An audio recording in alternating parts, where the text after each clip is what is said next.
sorry everybody. But I need to interrupt this crazy madness. Hey Larry, are you there? Thanks for dropping in. Larry, I did not know that you could do such great impressions of the Pythons. A few minutes ago, you did a fantastic impression of a new Anchorman. This Anchorman introduced a stupid story about comfortable chairs. In a completely different show, the Spanish Inquisition tortured an old lady with a comfy chair. Can you play the narrator for that segment? Oh, absolutely. Okay, that is great. Thank you so much, my amigo. Nobody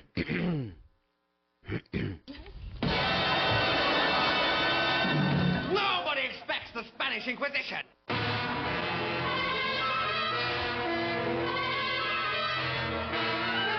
In the early years of the 16th century, to combat the rising tide of religious unorthodoxy, the Pope gave Cardinal Jimenez of Spain leave to move without let or hindrance throughout the land in a reign of violence, terror, and torture that makes a smashing film. This was the Spanish Inquisition. Israel is presented as though we are applying a campaign of starvation in Gaza. What a bold-faced lie. There is no policy of starvation in Gaza, and there is no starvation in Gaza. We enable humanitarian aid throughout the duration of the war to enter Gaza, otherwise there would be no Gazans. And what has interdicted the supply of humanitarian aid is one force: Hamas. Again, the reversal of truth. Hamas robs, steals this humanitarian aid, and then accuses Israel of not supplying it.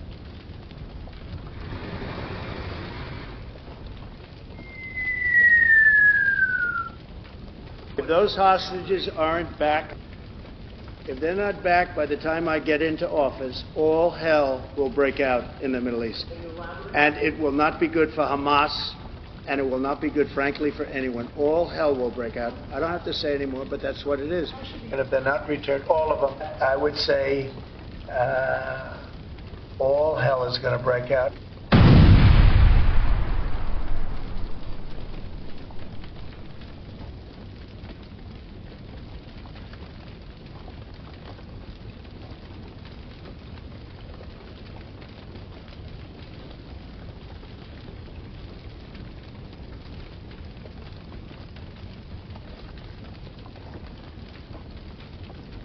Got it backwards. You, evangelical preachers, with your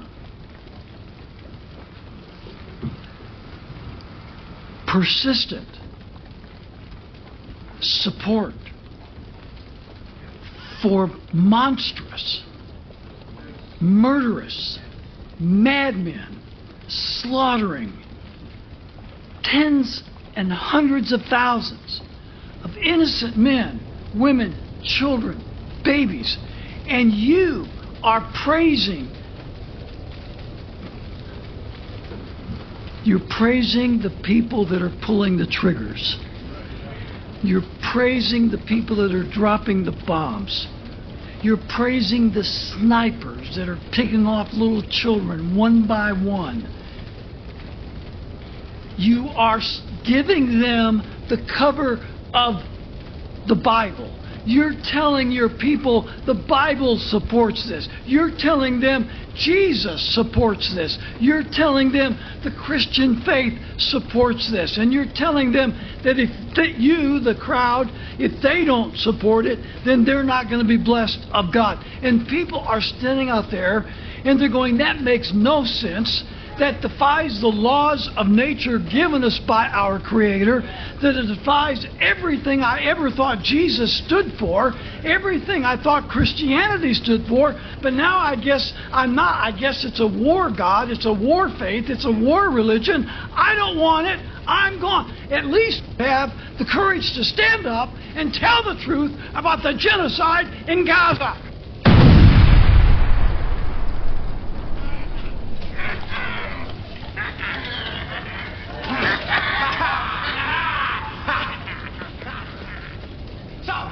think you are strong because you can survive the soft cushions.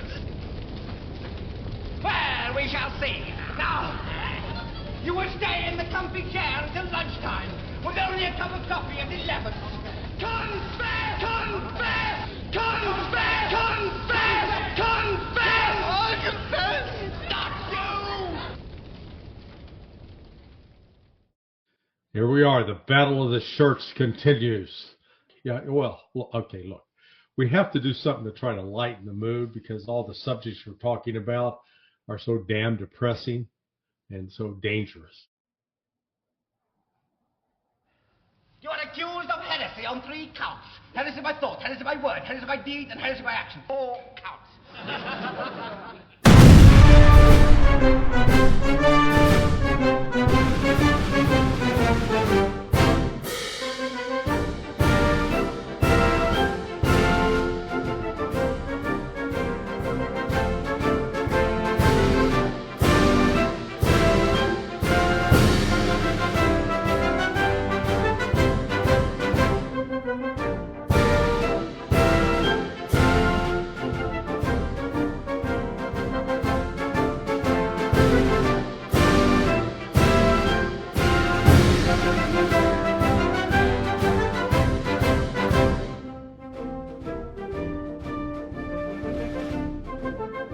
We're fed a story, and we become, to quote the Pink Floyd song, we become comfortably numb to the government killing people, and we become comfortably numb sitting in the story, a comfortable story.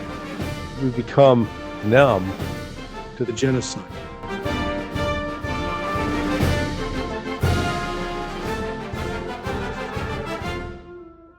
There is no policy of starvation in Gaza, and there is no starvation in Gaza. Confess! At least have the courage to stand up and tell the truth about the genocide in Gaza.